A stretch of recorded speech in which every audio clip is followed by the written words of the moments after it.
Good to go? Okay. Call to order. Privilege to acknowledge that we gather on the traditional territory of the Wakiwak. And we're good to roll. Got the agenda. Moved. Acceptance of the agenda. Discussion. So into petitions and delegations. We have Dave Leach, who I recognize, and someone I don't. You have the floor. Thank you. Good morning. I understand you guys might have had a bit of an earthquake there last night, so wasn't sure if we were all good. Oh, that's news to you. Okay, I saw 4.7 off of Port Hardy last night. 4.7. Yeah. 5:30 last night. It was both numbers. Clearly, it didn't impact you in Port McNeil. We're okay. All right. I'll share my screen here. See if we can get technology running. That didn't seem to work.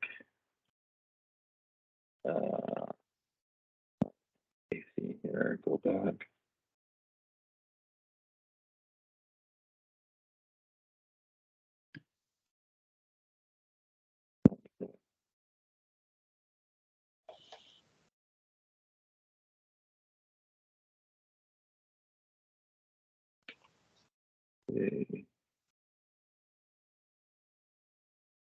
Everyone see that? Yeah. Yes.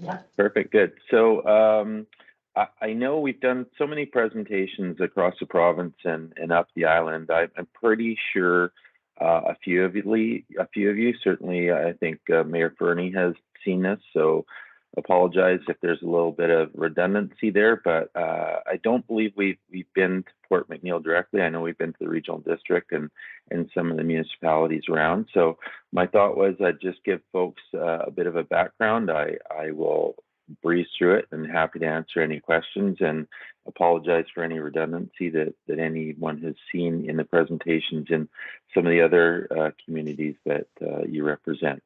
So Connected Coast, I hope and I think everyone's familiar with the brand of Connected Coast. In 2016, the CRTC declared that all Canadians have the right to high-speed internet, that being a benchmark of 50 megabytes down, 10 upload speed.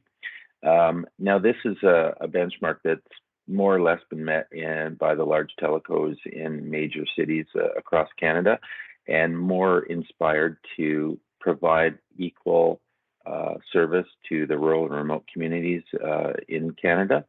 So by doing that, trying to provide an incentive for telcos to expand their networks, provide funding to expand those into rural and remote areas of Canada.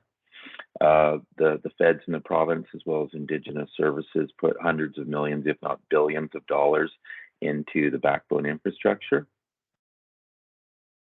But my own won't advance.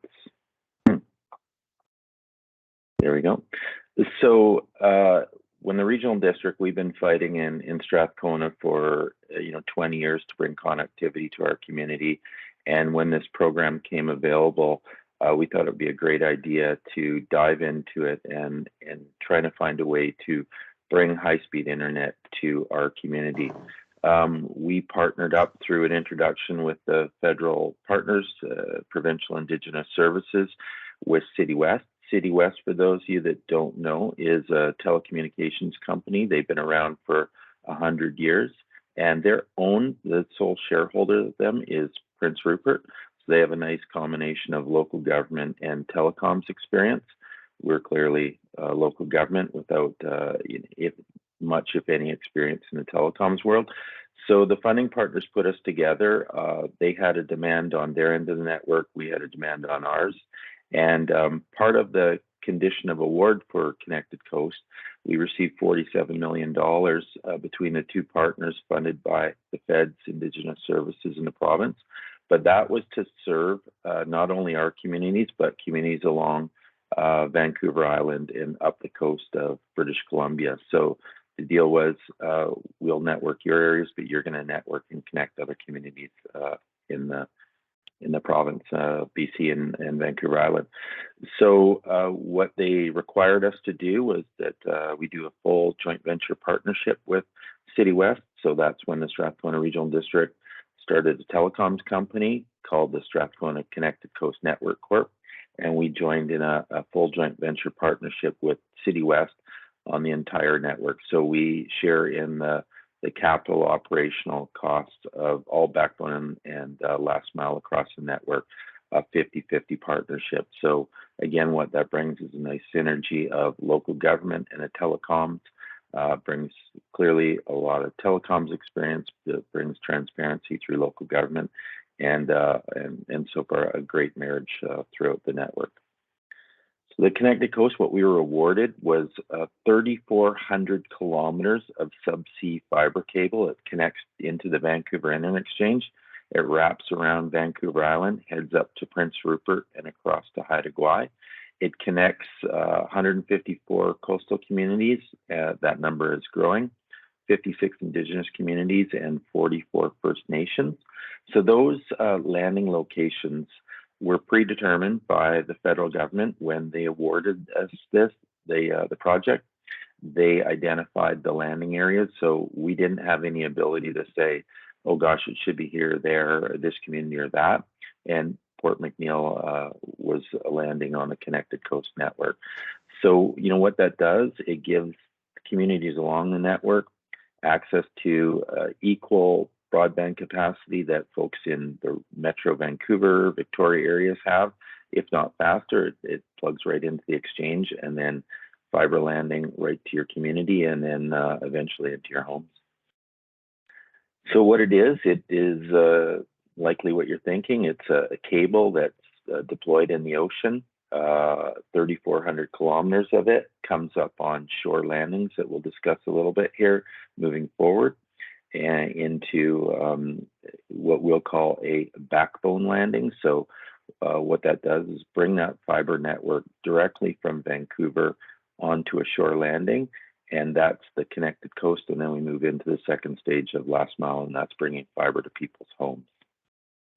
As you can appreciate, we have spent probably the last 4 or 5 years engaging communities such as Port McNeill and many, many others, including dozens of First Nations, creating partnerships, consultation, support throughout the Connected Coast Network.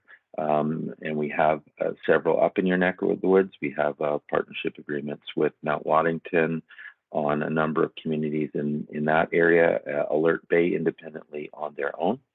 So much engagement throughout the network. We have a number of partnerships that some of you may be interested in. Is throughout the network, we have partnered with the Canadian Coast Guard and NRCan to provide connectivity to lighthouses, SAR stations, early earthquake warnings, and tsunami warnings. So there's a additional benefit, and that benefit grows to communities along the coast as we partner with a number of organizations, including public safety. So permitting, this is probably one of the more challenging exercises that we've been tasked with along here. I think laying the cable is one thing. Permitting 3,400 kilometers of subsea cable in 150 plus communities. We have, I think, 27 permitting authorities. We've broken the network into, I think, about 16 different permitting sections. And once we get that permitting section approved, we go lay cable there. I'm sure everyone can appreciate the consultation that's involved here. If we tried to get one gigantic permit for the whole network, we might be talking in 10 or 15 years from now. So the network, as it turns out, we build as we get permit approval, and part of permit approval is consultation and support letters from communities such as we're doing today. So on the network, Port McNeill, you can see there's a landing in Port McNeill, and that was part of the backbone Connect Innovate that the federal government identified that a landing. Now they'd have a number of reasons landings went in the community. Some communities will look at it and say, geez, Port McNeill, for the most part, is served through a fiber network, there are a couple things to lend to their logic of why there would be, let's say, a fiber landing in Port McNeill. One, for redundancy for the existing fiber network. And as I'll show you soon, there's areas surrounding within Port McNeill and on the fringes of it that are declared underserved in your community. So I know we had, there's been some discussion with staff, maybe with council, upon what does that look like in your community, just providing you a little bit of visual in terms of when the landing comes up on shore. This would be a typical landing with a kiosk, maybe a generator, some conduit in the ground, but pretty innocuous. Nothing that is really a substantive, to the eye. Doesn't require much. So this would be a typical landing site here, and that's all you'd see. Port McNeill. So when we got the Connect to Innovate program and we had all these landing sites, clearly the specifics of the landing sites were not identified. And so we would engage with communities and have a number of landing options to discuss with them. Port McNeill, we've had 4, and I'm just going to pass it over to Wes. He's a little bit more knowledgeable in terms of the details of landing sites to explain the 4 possibilities we have engaged with Port McNeill and where we're at today. So I'll pass it to you, Wes. Yeah, thanks, Dave. Great job. I didn't even need to be here.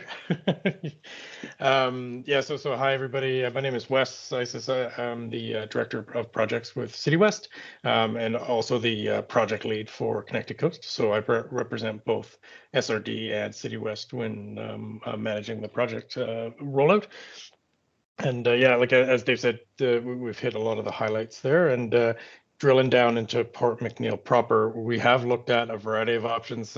I believe on the desktop sort of initial play was envisioned a natural marriage with BC Ferries. So a lot of communities, that's where the initial sort of application stage landing was shown and kind of envisioned to be at. Discussions with BC Ferries did not proceed, and they weren't quite the partner we had hoped they might be. So in a lot of communities, that meant looking for second, third, fourth options, and Port McNeill is no different than that.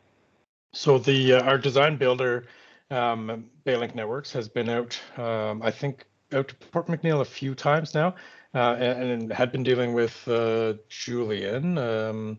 Is he your public works manager, and yeah, just trying to get locked down. We really thrive on that community input, and that's how best to find a spot is if it's sort of a mutually agreeable location. However, it's also constrained by environmental and other factors. And when we went through all of the different locations you'll see here on 2310 Beach Drive, which was raised as a potential alternative to the one that at the end of Beach Drive, and there was some significant washout and kind of outflow that might be a concern, especially if we're disturbing the ground as we trench up land.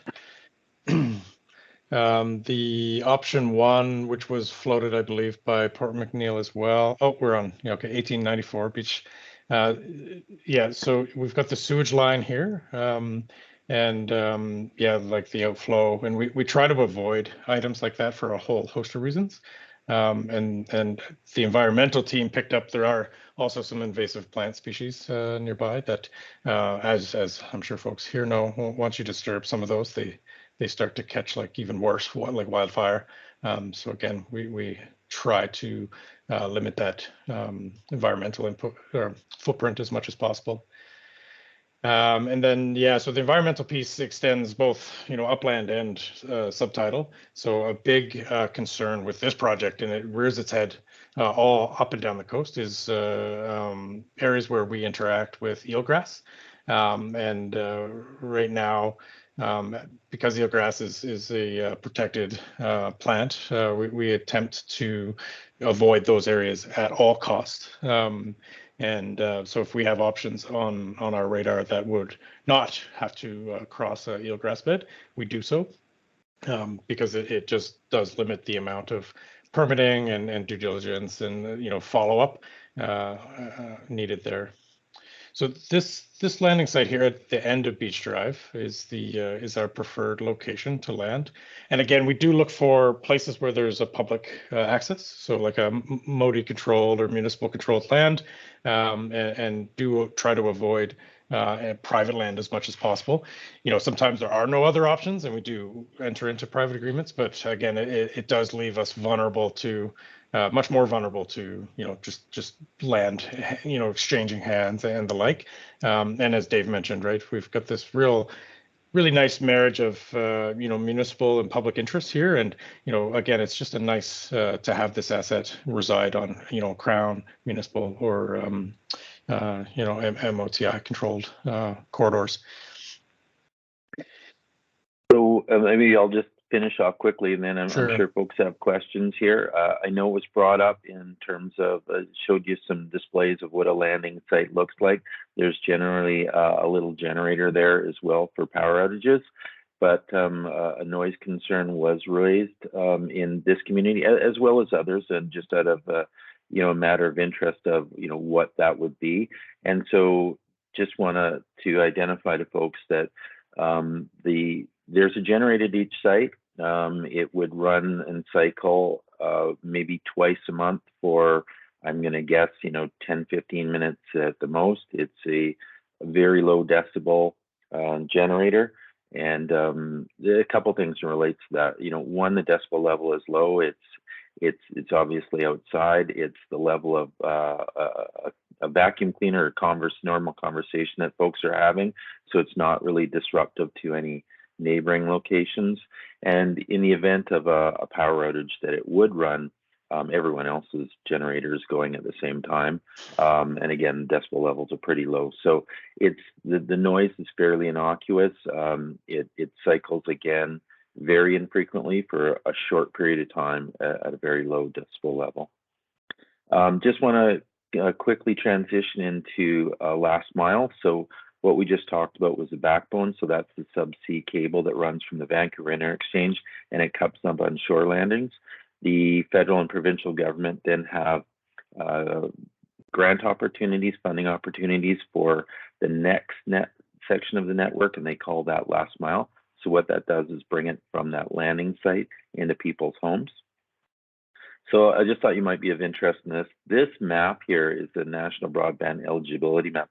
So any area in green is eligible is ineligible for last mile funding. So if you're in green, that normally means good, but it means that quite the opposite. If you're in green, it means you're eligible for funding. And so you can see kind of the density of Western Canada of where the eligibility areas are. Just kind of skirting a little bit closer and to give you a kind of idea, in your neck of the woods, Port McNeill has areas that are eligible within last mile funding, and we want to bring your attention to that. Across the Connected Coast Network, any community that has last mile eligibility, we are making application for. Whether before, during, or after, we approach the community and look for support on it. But our intention is to make last mile. There's funds available to it, and we have a nice partnership agreement that dozens and dozens of communities have signed up for. So just zooming in a little bit, this map kind of identifies things in green are considered 5010 ineligible. So you can see the core of Port McNeill, but there's some areas surrounding Port McNeill that are eligible for last mile funding. And with the council's support, we're obviously happy to pursue funding for Port McNeill to bring those areas outside the core up to the 5010 and beyond standard. Just a little example up in your neck of the woods, we've had many successful grant opportunities in communities in the Mount Waddington Regional District. Just some examples of the awards we've received to date. Alert Bay being a standalone muni as well. Instead of partnering with the regional district, they chose to have a partnership agreement on their own, which is all fine if that doesn't make any difference. and we were successful in obtaining last mile awards for Alert Bay and partnership agreements there. Just again, to finish up a little bit, some accomplishments where we are in the network. We have 3 ships in the ocean at any one time across the network in different areas of the coast and Vancouver Island, deploying the cable, depending on where permits are approved. So we're active every day currently. We've probably laid about just over 1,200 kilometers of the 3,400 throughout the coast. And that's, again, a variety of locations depending on permit ability. And again, partnerships with Canadian Coast Guard, early earthquake warnings, and tsunami. So we're putting in those stations as we speak.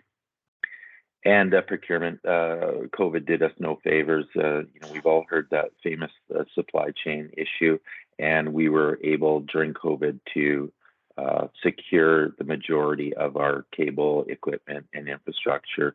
So, typically wouldn't seem like that big a deal, but during COVID to amass this kind of equipment was no simple task.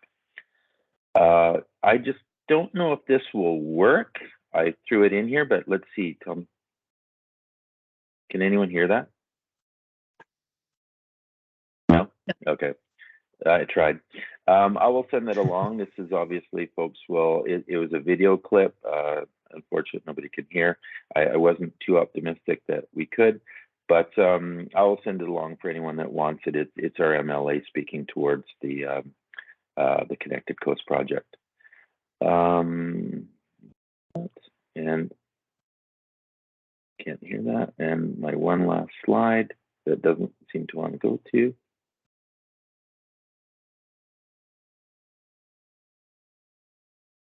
Maybe it has to finish before I go.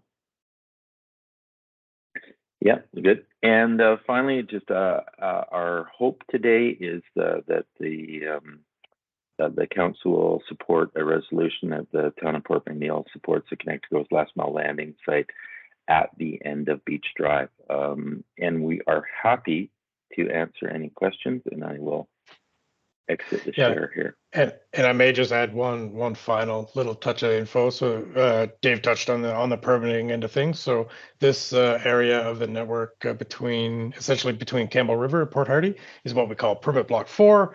And we have our Crown permitting in hand, and the Port McNeill landing is one of the last sort of landing permits that we're looking to lock down, and all the landings all around, like Alert Bay and the like, are all largely in place or just wrapping up, and we're aiming to begin cable laying a little later this month. Speaking of COVID, our whole cable ship team just got laid out for a week, so we're a little behind schedule there.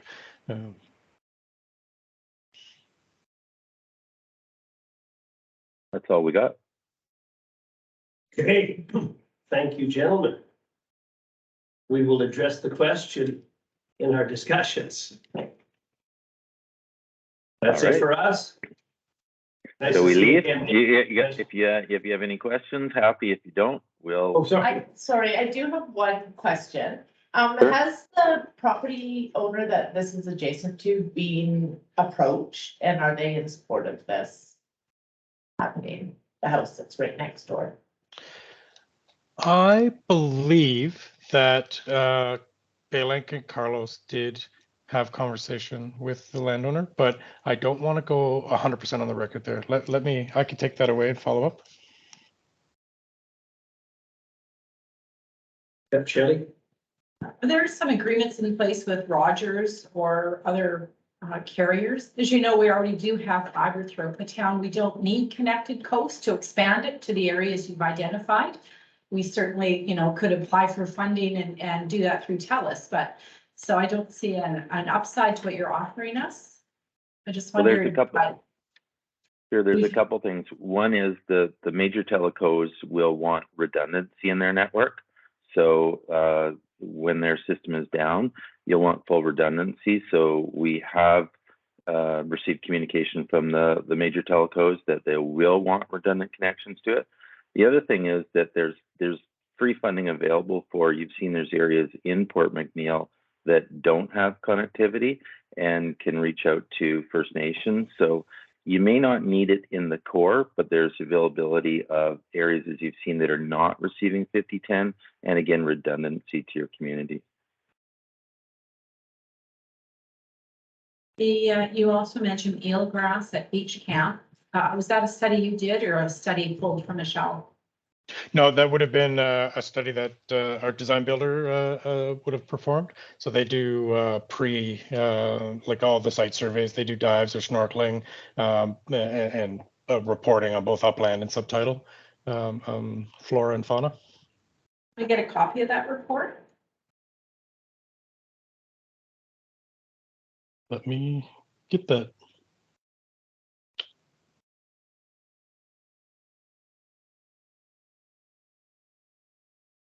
One other question I have while we're waiting is how would this affect public access? So that's adjacent to a recreational park area.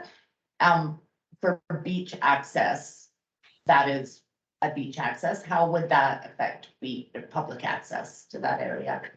No impact there. You would have seen the slide there that Dave had with some of the equipment. That's all up by the beach road itself. And then everything is buried down to the low water mark. And then beyond that, it's surface laid. But yeah, no impact or any limits to right of access. And that beach, that location is also a slide area potentially. So I wonder, how does that factor into the location you've chosen? Yeah, that was raised at the previous council meeting back in October, and again, just when we vetted all the other landings, sometimes there isn't a perfect fit, but we feel this one is, yeah, like again, it is the top choice for a myriad of reasons.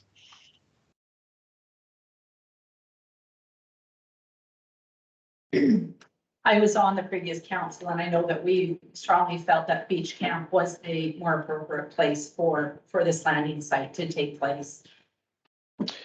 The other piece it's also a deep water port as opposed to a bay, which is where you're laying this cable. That's quite a low, it's a bay, it's Shallow. it's a shallow area. So I wonder how well your cable will be protected. Yeah, you can imagine, on a project of this scope and scale, we traverse all types of geography and depths. And again, we're reliant on our design builder and the process they've gone through, and we share their confidence that road landing there will work well for us. The item there on the beach camp location was that the parcels over there are all back to that access or like ownership are all private. So again, it just becomes a bit more challenging for us. We do try to find locations that we have like long-term confidence in having the equipment there.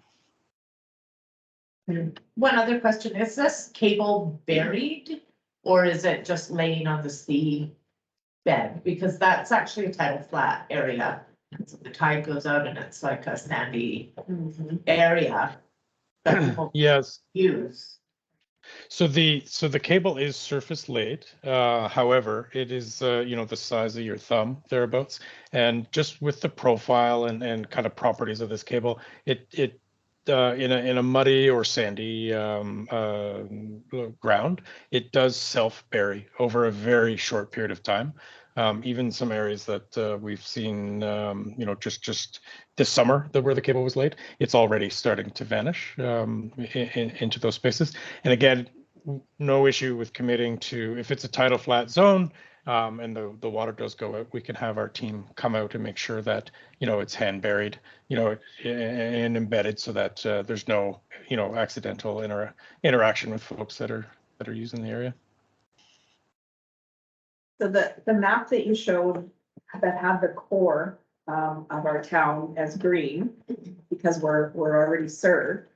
If you don't land at Port McNeill, what's the the advantage or the disadvantage? If you're landing at Hyde Creek, does that provide you the link to whomever it is that is getting the service out of this?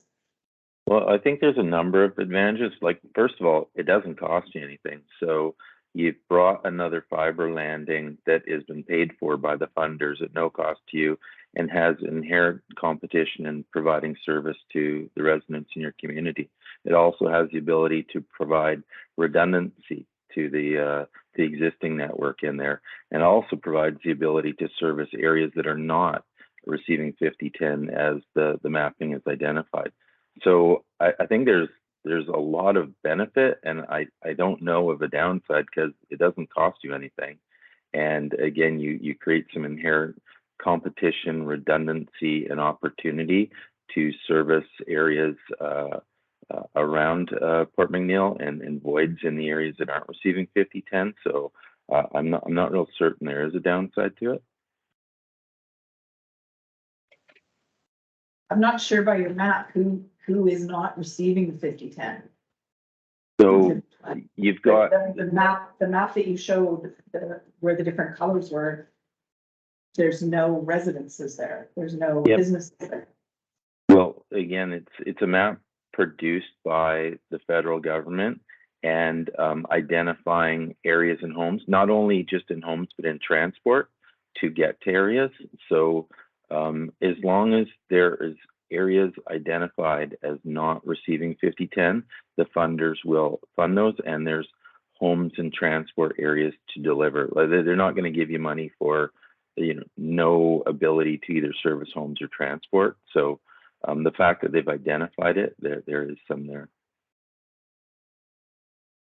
Yeah, and I think, just on the longevity front, right?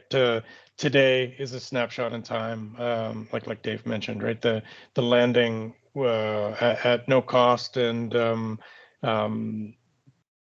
to yourselves gives the ability of that future proofing scenario where you've got, another provider capable of working in the area, working with yourselves, may not be today, but it could be 10, 20 years down the road, right? Or 15, and then the resiliency piece that we do offer the other telcos who have all expressed quite a bit of interest in the network, because it just enhances the kind of communication landscape across coastal BC.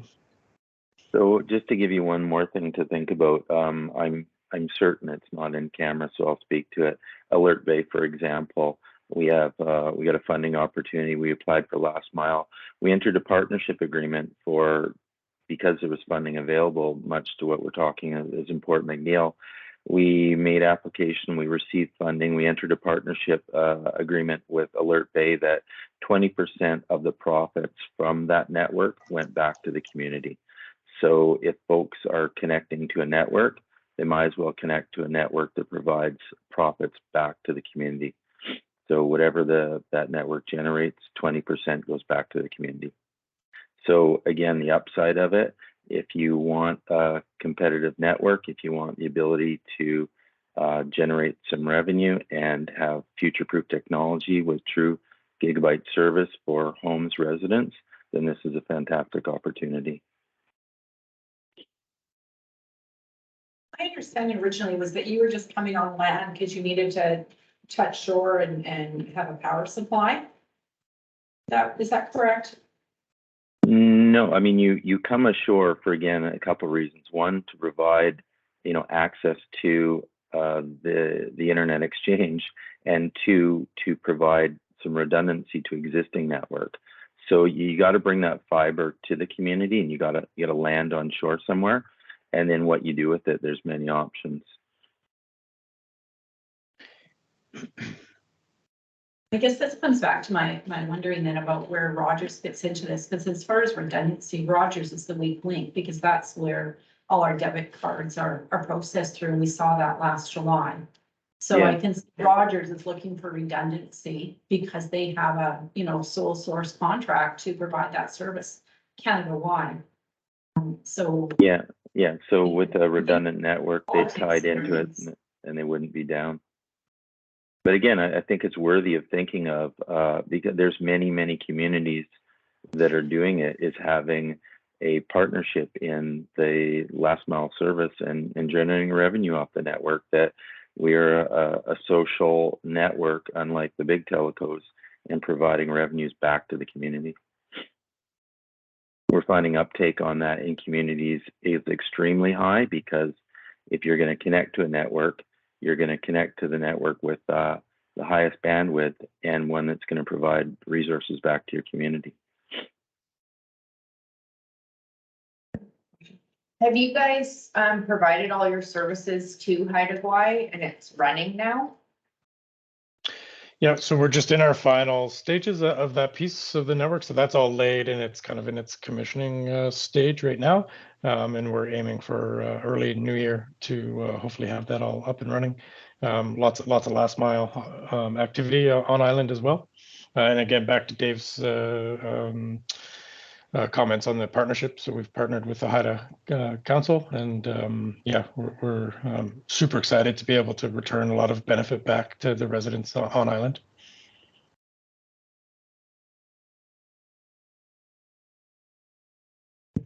Any more questions, folks? Okay. All right. Well, appreciate your time. Nice to meet everyone virtually, and glad to hear the earthquake didn't have any impact on you there. All the best. Thank Okay, you. talk. Thanks, soon. everybody. Bye now. Okay, take care.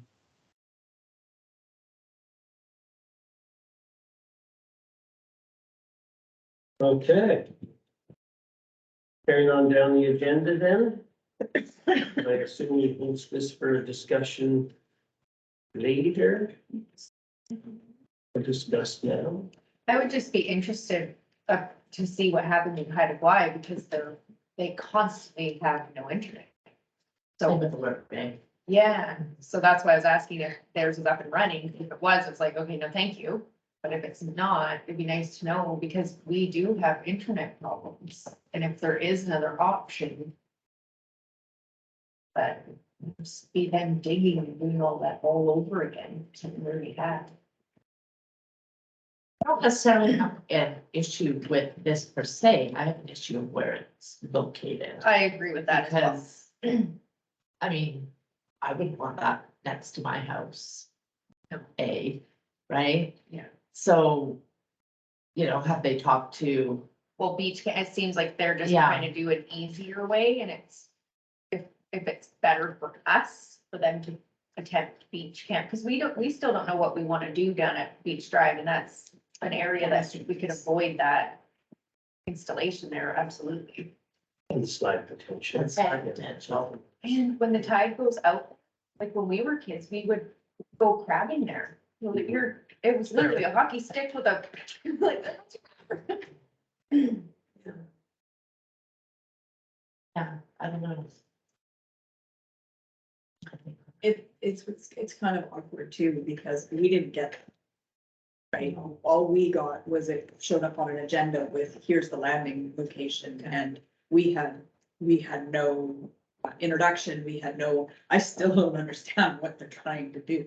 Yeah. This And I get building in redundancy. Connecting those coastal communities that maybe don't have access, and if it's needed, then I would hate to hold back a smaller community from having high speed internet or There's something they access, said, but one meeting too, that we all went. 4 homes in Mahana River is indicative of how much actual research has gone into this. Exactly. It's tragic, Frank. I want my name nowhere near this thing, but it sounds like it's coming. And it sounds like these guys advertise it's free money, because somehow it's come from not us. that's like, suppose you give a question like, well, it's free funding. It's free Just because funding. it's free doesn't mean it's. so what It all would came from us. my Yeah. question is, what would the profit sharing look like? So That's because. the network would have to tie into that for the town of Port McNeil to receive funding? Like, how does that work? Through the chair. Yes. That's the first time I've heard anything of Yeah. sharing or revenue Okay. sharing, so that's new information. to me. So I don't think we have a whole. Because a revenue sharing idea would be interesting to hear more about, but, That sounded like because Lurk Bay entered into their own So he agree, it would have been nice if he would have said, you have, how you And I enter in your own agreement to profit share to the community. Question, maybe a question to look into. Yeah, I guess we're in, we can reach to come back on their field grass survey, which will be really interesting. Because it's not much at beach camp and there's tons going Tons. big. Yeah. So let's shelve this one. Okay. All right. Thoughts on last meeting's minutes, everyone had a chance to look over them and you move seconds. Moved. Second. Seconded, discussion, all in favor. Okay, and correspondence. Liaisons and representatives. For our portfolios, anyone not in the room get everything? Somehow, somehow I accidentally got put on the library board. Did you guys have a post-meeting discussion at that end of the table when we talked about that? Or are you understood you to be on the library board? I believe everyone Okay. decided. Okay, excellent. Democracy's terrible when it doesn't work your way. Yeah, okay. I wanted to spend time going over these with each individual. See where happy do, and I haven't done that thoroughly, but do people here feel confident in volunteering or in staying with what you have done or tackling something new? Or should I get a hold of you each and see who wants things like libraries and tours and yeah. Too late for me. So, just because I have been sitting on Parks and Rec and I would like to continue that, it kind of makes sense that I do recreational facilities as well. Yeah, I sort of had a few things earmarked, but I don't know how it's normally done. Are you just told? As, Typically, you were asked for input and then you're told. okay. Yeah. Only told, okay, Yeah, pretty good. okay. Well, can I defer that till later and then I will volunteer you? Pardon me? I bring this to them. Yeah, if I could do that. But it'll be wrapped up like this afternoon, so. I wonder if we shouldn't have, like, I mean, are all of these actually what we need for portfolios? Yeah, And then what is the expectation? Because I've just done 4 years on council and, I don't clearly understand what the expectation is of the council liaisons. I understand my role with the fire department because it's been interactive. The harbor I attend. Some of them like make sense, but, are they what we need? We've had huge issues with that, with, the lovely highway that we have. I kind of feel like we should have maybe a point person that if that's what the role of the liaison is, then who is our point person for, I'll say, public safety? During the election, I couldn't believe how many people I heard talk about crosswalks. And just how lit up they were, how visual they were, and it seemed to be like all of a sudden, everybody wanted to talk about crosswalks, and I actually said, well, have you, the one in regards to lighting, was like, well, you phone the town up, well, I want a person. I want to know who I can talk to, so that one kind of jogged for me that maybe public safety, I don't know if that's the right word. So when my Yeah. mom was on council, she was the safety person. And that, so when I was talking to her about me being on council, she said, oh, you want to be safety, that's what you want to be. but I didn't see, I'm like, it doesn't exist, man. Like, Well, and that's not what I want, but that's what I'm saying, like, from Yeah. a chewing point of view, I mean, I understand that there are some that are kind of not legislated, but they're kind of, you have to, thou shalt, but, you know, advanced education and training, I think I had that one for the last 4 years, and I had an invitation once to go to something at NIC, and there was nothing else ever came of it. I didn't have it then, Mhm. so I don't know if that's maybe more than Okay. you were thinking, but Well, if you don't mind, I'll connect with you two who've been down this road before. And start there, and in the next couple of days, we'll put the check marks in place. So there are right now, correct me if I'm wrong, 4 official community committees, harbor, tourism, parks and rec. museum. advisory. Museum. We actually have 2 commissions and we have committees. And maybe that's not the way it still needs to be. And if you, with more experience, the RCMP liaison, was that ever where somebody to be in the office up there and participate? I believe Gabby, as mayor, was the liaison, and it was just if they had something they needed to talk about, they came towards. I was ENBC, and I don't even know who the people are. Right. And I assume that's because it was handled by staff, more so. So that's what I mean, like, if it's handled by staff, then do we need an actual council representative? RCMP used to come previously and actually do come and make a updates. presentation to Yeah. council. Usually once a year they come in and just sort of give the lay of the land and what's happening, but that hasn't happened for everyone.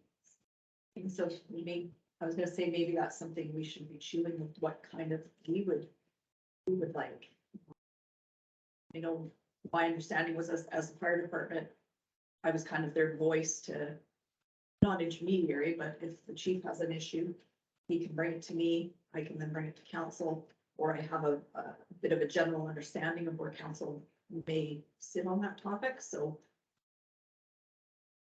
it gives that in-betweener, so how does that work for not-for-profit? So I know when I worked for a not-for-profit in this town, I had a council person that I would liaison, so if there was any requests that we had, I would take it to them and they would bring it to council. Okay, it's generally how that worked. But I was also, because I was in contact with staff a lot for the facility part of it as well, right?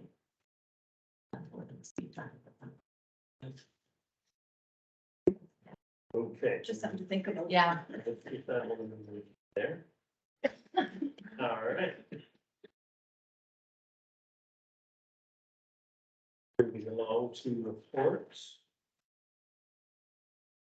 Yeah, Vinway wasn't on there, was it? No, it came in, let's see, I'm Right, sorry. The code of conduct report.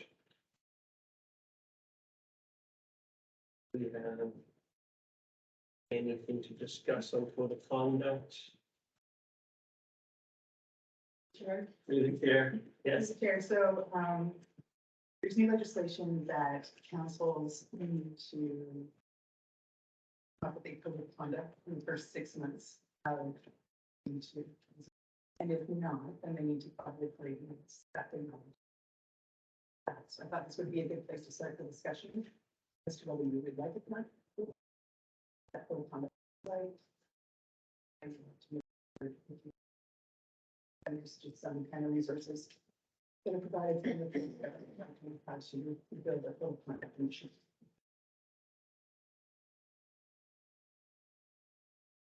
Any other municipalities that we can look at there? There's a few.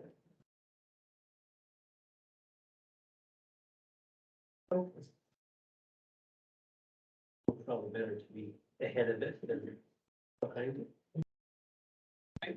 I really feel we need one. Yeah. You might not need it until you need it, but then when you need it and it's not there, you don't have anything to fall back on. And, that was something that we've discussed, is just where our policies are at. There are regulatory policies that we need to have in place because we're an employer and they need some smartening up. So this should be added to that list. I don't know if it's something that maybe the CAO can get, ready for us in the spring here, but we should be reviewing policies. I mean, you said the school district, it used to be almost every meeting, you would have a policy. Policy. On a particular. We do that, Yeah, we You just just start over the nonprofit. course of the term, you will Yeah. portions of. And I just think it's good professional practice to have code of conduct. So since this one has a deadline, it could maybe move up towards the top of your list. Okay, we'll dig a little further into that.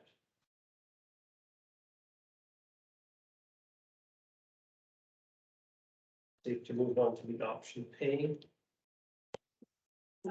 I'm in favor of having to pay because it doesn't cost us anything and still gives people the option to pay with their credit card. The other option being we charge the 3% handling fee ourselves and keep the money in town. That'd be the only thing.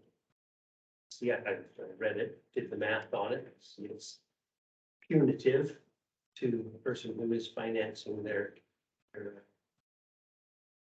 taxation in an escalate or de-escalating format. That's the way of the world. The other option I see is that we would actually just charge that 3% up front, or approximately 3%. Paying it ourselves. What I see is. Yeah. If you do a monthly payment, you're paying. Yeah, you pay a finance, and yet they don't penalize you for using a credit card by your annual, which costs them about $42 million a year. Which is huge. It's free money. It's pretty. Yeah, I think I like the idea of charging a fee ourselves, just keeping a little full, that's for me. But that would really depend on what that looks like for staff. I think for staff administratively, be more work. This is clean, easy, third party is just right to the bank account, you know, to get charging. It's doable, but this is a cleaner. Easier. Well, different cards have different fees, that would be my concern. Trying to keep track and make sure you cover it off. I think users using their credit card as well, also with between, like if they're getting points or whatever they're collecting, they get points on the fees that are charged as well, so. A little bit more.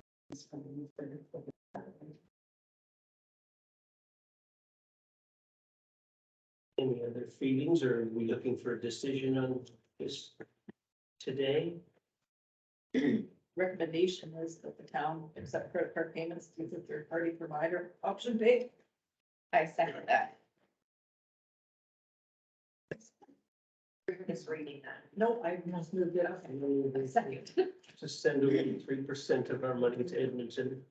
Okay, fine. 3% though, sending it away, or how much for extra staffing resources? It's just going through, right? Right. Like that 3%, we're just paying to global payments, like we're doing work for. Collecting. No, Yeah, because we don't keep it. Yeah, It's now 3% on 15, you know. Because like that's our fee is 15,000, so the uptake is significantly less.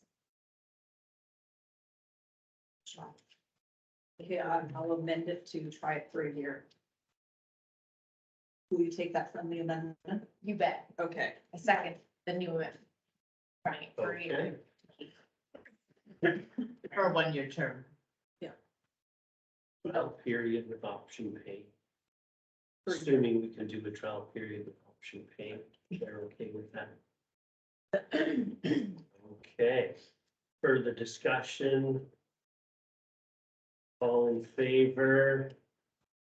This is a recommendation that will bring to our next council meeting. Oh, Yeah, meeting and you guys can do it. okay. All right. And Orca Fest.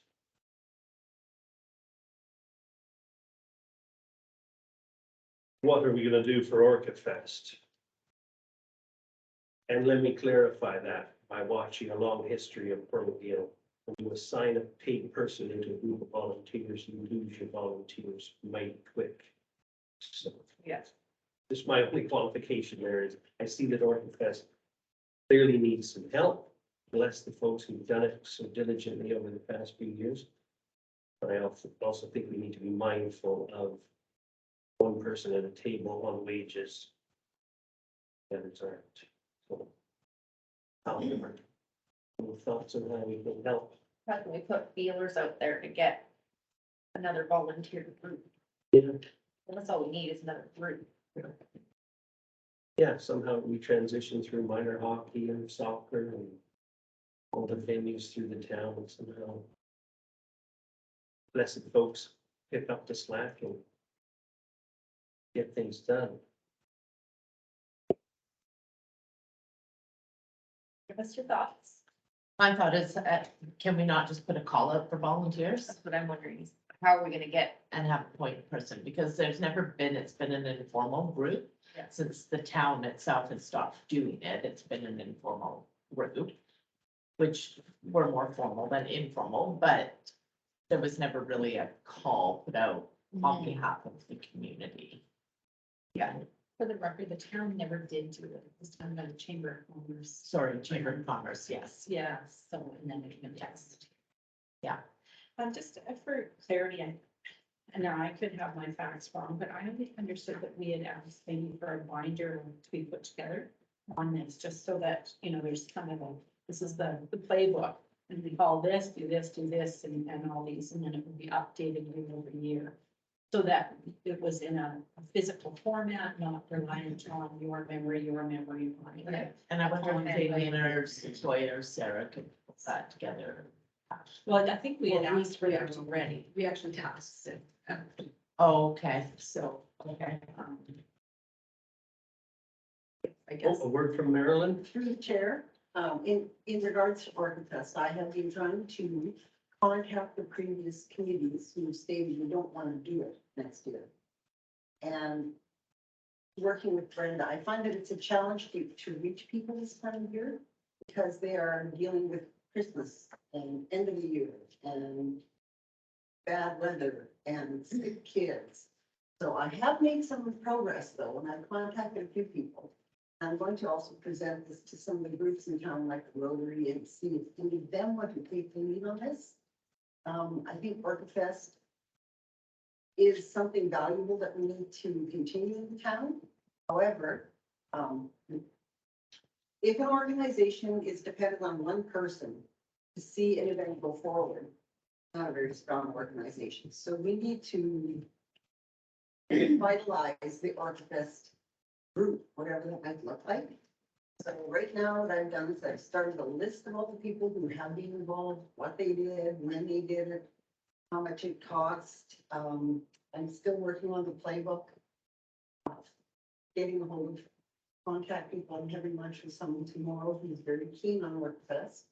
And I've been actually giving some responses to messages last night. Maybe go, What about the Legion? Would they be? Because there's a lot of, that's like a big group. I don't know, and I haven't asked them about that right now. But I am continuing to reach out and try and find out who wants to take over Orca Fest. I also heard that there was a playbook that was created by the Chamber of Commerce in the past. And so far physically, we cannot find it. It was a hard copy, not a computer file. So we did some searching in the old school, but we're gonna have to go back and search some more. So I will continue to follow up on that. I think. In our organization, many years ago, we started customer appreciation week. And my staff member, the binder. Got the poster that goes out, it has how many cookies we ordered, how many pounds of coffee, what we purchased for the gift at the door, how many, what the prizes were. It's all there year over year, because every year, we say, okay, well, what are we gonna do? Well, there's a thing, and then it's been tweaked. But there is a binder, it has year over year, you can go back for years and see what it's in guide. And so I think that was what last council had asked is for a guide, okay? Is Orca Fest bouncy castles? Is Orca Fest, the group singing in the square, like that, those, to me, I can picture, it's a tab, music, this is music, this is the parade, there's the marketplace. Bouncy castles, adult movie in the theater is something that's come on board. They're just part of it. And the overall arching is basically, this is what Friday looked like, this is what Saturday, this is what Sunday. And I mean, Orca Fest used to be just a 1-day event, and there was nothing wrong with the 1-day event. Either the organizers broadened it, and it could have been maybe to their detriment because they're always lost it. And so that's, I think, what we were looking at as the last council is just putting that book together. So that's not necessarily a name attached to it, but kind of the overarching. To what you said, I totally get that, but in my brain, we have a person for another year, who would be transitional. So to get that framework put together, to kind of, in my brain, it was use her to get that framework put together, not necessarily direct but I mean, the food vendors, okay, so then she would actually go and put a call out and say, hey, who's interested in doing the food? And it would be frameworked out of the town office this year so that we get the binder built, right? Yeah. And we get the idea, people get that idea of, okay, the theme has to be decided by March. The parade stuff has to be in by this date. Actually going and saying to the Legion, okay, can you guys do the color party? Like that is something that I think just gets assumed every year. So get it into the book and having that, almost just organizing the volunteers, if you will, for this 1 year to get that book put together. And then you might find next year, because now it's in bite-sized pieces, maybe the Rotary would take on X and Y and somebody else would take on Z. And then they have a framework to meet as a group. And maybe the town would continue to host that venue and do those top call outs kind of thing. But that was kind of what I envisioned, because it is a small group of people, and maybe it would be the chamber. Maybe after this year, maybe the chamber would take on that role and say, hey, we want to be the ones that are gathering the people together to do it. And that was the vision of the binder, the timeline, the like insurance. I know with Logger Sports, we had a heck of a time last year trying to get insurance, and it was right up until the very last minute. Well, hopefully we're all going to remember that for next year. So we're going to start 6 weeks earlier to get the insurance. But even knowing what type of insurance you need to get. And so that was my thought, was we had this 1 year to kind of put a framework together of what a successful Orca Fest looks like, and be able to approach the groups and actually put a call out and move forward. And then the next year, hopefully, then we would have the Bible, and it would get taken on maybe by separate groups, but just to keep it going, because I think it is a huge potential for that weekend. I mean, people come from all over the place, and I can see other things that can tie into it. Maybe you could get the boating community tied in with a bit of a poker run or something that accumulates on that weekend. I don't know, maybe Rotary could do their bike race or running mix or whatever it is, to try and build so that we get, not too much happening that weekend, but enough happening that you could actually bring people in. 'Cause that's development. Events are economic development, and that's why it was started by the chamber. Right, it was to build. Very successful. So are we saying we want Marilyn to take charge of this year and get our book built? She's second. Chair, I have my rough draft of the how-tos. So I have insurance, fire and safety, involving the RCMP, involving the Legion, involving the fire department, and all the people that we need to talk to. But it's not all the people, it's all the people I've found out so far. So I started all of that. Do they want inflatables for the kids? Where do they want them? Are they insured? Do they have people watching the kids come down the slide, or you just gonna let them skid across the gravel? Those kind of things. How can the museum be involved? How can tourism office be? All of these different parts of what Orcfest is, do they want to involve them? Do they just want to do the parade, market downtown like they had last year, a barbecue, and I don't know, do they want to have a private business do a salmon cooking contest, like they did with ShopRite one year? So I've got all of that stuff laid out roughly, and I'll have that put together in more concise form. We can look at the next council meeting. But not asking for a final decision at that point. It's still a work in progress. And there's a lot of moving pieces to it. And I think it's So question, yes. who's they that you keep speaking of? Like, have you? Well, I have to talk to, for example, if there's going to be a market down at the IGA parking lot, I need to get permission from the parking lot. If there's going to be a parade, I need to find out who's gonna block off the streets of Eugene. So he's one of the things. If there's going to be a market, is the farmer's market going to be involved? Because I can talk to farmer's market people. And get that all done way ahead of time, so it's not one of those last minute, oh my God, I forgot to ask permission to block off the IGA parking lot. Because that would be disastrous. And the insurance issue is going to come up. And you have to do that well ahead of time. And getting the volunteers out, Gatehouse Theater is going to be a real asset. So probably maybe put on a movie, maybe, or get a band in.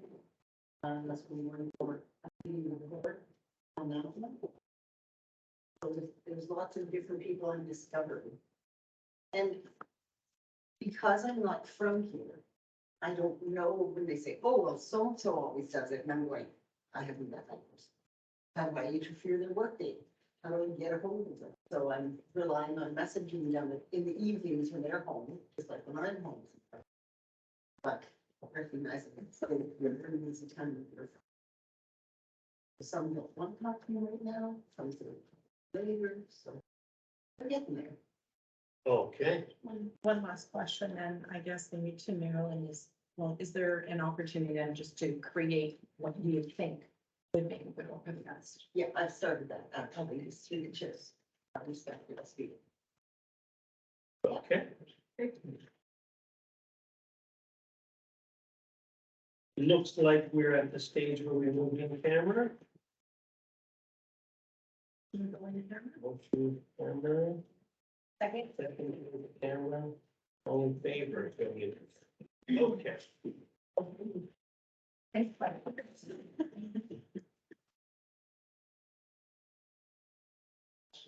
Oh, sorry, Mr. Cole.